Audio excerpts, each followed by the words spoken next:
Hi and Assalamualaikum. My name is Nuraina Mardiah binti Sulhami and my ID number is 62212119718. I'm from program Bachelor Administration in Management and Entrepreneurship. My class is BTD 22B on Friday at 3 p.m. until 6 p.m. My lecturer name is Mr. Irwan Iskandar Ibrahim. This review is a part of principal economic subject assignment. For this individual assignment, I have chosen an agenda article about reviewing the minimum wage in Malaysia and empirical analysis. Minimum wage is the minimum amount of remuneration that an employer is required to pay for the work performed during a given period, which cannot be reduced by collective agreement or an individual contract. The minimum wage aims to protect workers against overly low pay as well as address poverty and inequality by promoting the right to equal remuneration for works or equal value.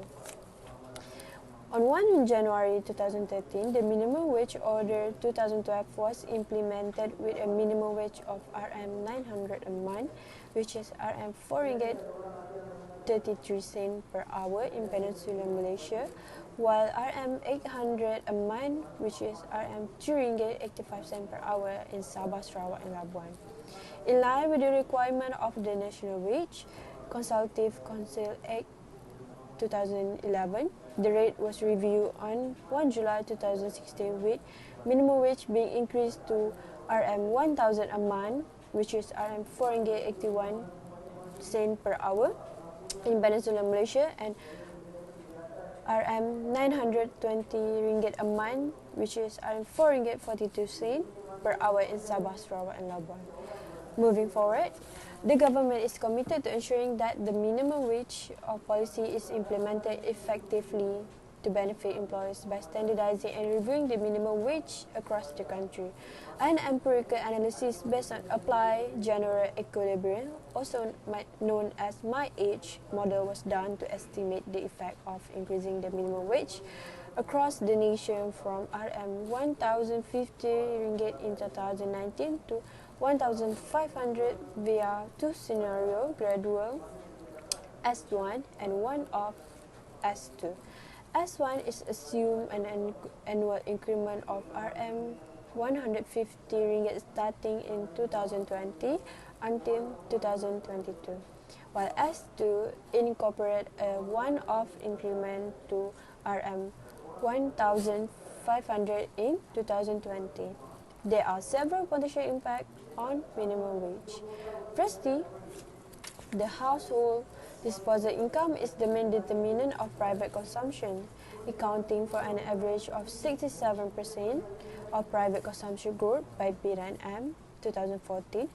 Initiatives that increase household disposable income, such as cash transfer, will likely to contribute to the growth in private consumption, as low-income workers have higher propensity to consume. Therefore, change in the minimum wage policy will have a positive impact on private consumption, increasing between 0.3 to 0.4 percentage point in S1, while 0.6 percentage points in S2. The result also revealed that there is a marginal increase in Consumer Price Index (CPI) due to demand pull inflation. Next, change in the minimum wage could also cause a potential impact on businesses' production costs and competitiveness. Businesses, in particular SME, relying on low-wage workers, are at risk losing their business due to inability to comply with the minimum pay requirement. Nevertheless, firms will be encouraged to substitute labor and capital through automation and mechanization when the relative cost of labor increases.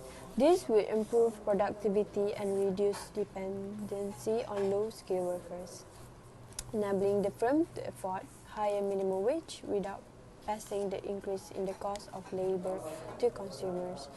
In conclusion, the revision in minimum wage are expected to enhance the well-being of workers. In this regard, a gradual increment in minimum wage is anticipated to have a lower impact on CPI while promoting economic growth as compared to a one-off increase. Okay, that's all for the review that I have chosen for the economic issue, which is reviewing the minimum wage in Malaysia and empirical analysis. Thank you for your time.